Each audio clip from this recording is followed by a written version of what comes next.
போடுறது அப்படிங்கிறது இருக்குது, அது மார்க்கத்தினுடைய பார்வையில பரிந்துரை செய்யறது.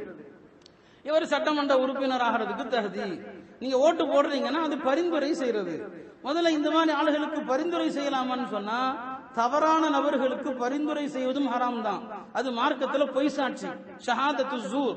ஏன்னா இன்னைக்கு எல்லாருமே மோசமானவர்கள், அது விளக்க தேவையில்லை. தவறான நபர்களுக்கு இவன் சரியான ஆளுன்னு சான்றிதழ் கொடுப்பதும் ஹராம் தான். அப்ப ஓட்டு போடக்கூடாது அப்படின்னு சொல்றீங்களான்னு நினைக்க கூடாது. ஒரு நிர்பந்தத்திற்காக ஓட்டு போடுறோம். ஓட்டு போடாமல் இருப்பதனால சில பாதிப்புகள் இருக்குது, சில விபரீதங்கள் இருக்குது. அதை கருத்துல கொண்டு உலமாக்கள் சொல்றாங்க ஓட்டு போடுங்க. ஆனா அதே நேரத்தில் அசல் நிலைப்படி பார்த்தா ஓட்டு போடக்கூடாது. ஒரு நிர்பந்தத்துக்காண்டி ஓட்டு போடுறோம். இப்ப நிர்பந்தத்துல ஓட்டு போடும் போது நாம யாருக்கு பரிந்துரை செய்கிறோமோ, பரிந்துரைக்கு பணம் வாங்கினால் லஞ்சம். ஒரு விஷயத்திற்காக பரிந்துரை செஞ்சீங்க, பரிந்துரை செய்து விட்டு அதற்கு பணம் வாங்கினோம் என்று சொன்னால் மார்க்கத்துல அதுக்கு பேர் தான் லஞ்சம். பரிந்துரைக்கு பேர் என்னங்க? லஞ்சம். அப்ப இந்த லஞ்சத்தை இன்னைக்கு அரசியல்வாதிகள் எல்லா இடத்துக்கும் பரவலாக்கிட்டான். ஒரு குடிசை வீட்டுல இருந்து கோபுர வீடு வரைக்கும் அத்தனை பேரும் லஞ்சம் சொல்லி. அதனால அரசியல் இந்த தேர்தல் காலங்கள்ல நாம செய்யக்கூடிய பெரிய தவறு, முஸ்லிம் சமுதாயம் கொடுக்கிற சமுதாயமாக இருக்கணுமே தவிர வாங்கக்கூடிய சமுதாயமாக இருக்கக்கூடாது. பெருமானார் ஸல்லல்லாஹு அலைஹி வஸல்லம் அவர்கள் சொல்வார்கள், அல் யதுல் உல்யா கைரும் மினல் யதிஸ் சுஃப்லா, கொடுக்கும் கரம் சிறந்தது வாங்கக்கூடிய கரத்தை விட. அதனால நாம இந்த தேர்தல் காலத்துல முஸ்லிம்கள் ஒரு பிரச்சாரமே செய்யணும், பணம் கொடுப்பவர்களுக்கு வாக்களிக்க மாட்டோம். அதுல முஸ்லிம் சமுதாயம் தன்னுடைய தனி முத்திரையை பதிக்கணும். அப்ப எல்லா சமுதாயத்திற்கும் ஒரு பாடமாக இருக்கணும்.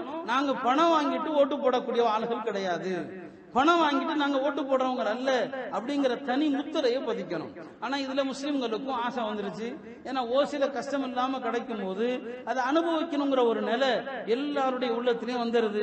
வீட்டுல 5 ஓட்டு 10 ஓட்டுன்னு சொன்னா இவ்வளவு பணம் கிடைக்குது அப்படின்னு ஒரு கால்குலேட்டர் போடுறோம். இது பெரிய அவமானம், இது பெரிய இழிவு. இதன் காரணமாகத்தான் மேலும் மேலும் இந்த அரசியல்வாதி யார்கிட்ட நீங்க பணம் வாங்குறீங்களோ அவன் ஒருவேளை மீண்டும் ஜெயிச்சு அவன் மீண்டும் கொள்ளையடிப்பது, அரசியல் தவறுகள் என்னென்ன செய்யறானோ அத்தனையிலையும் நீங்களும் பாவிகள்.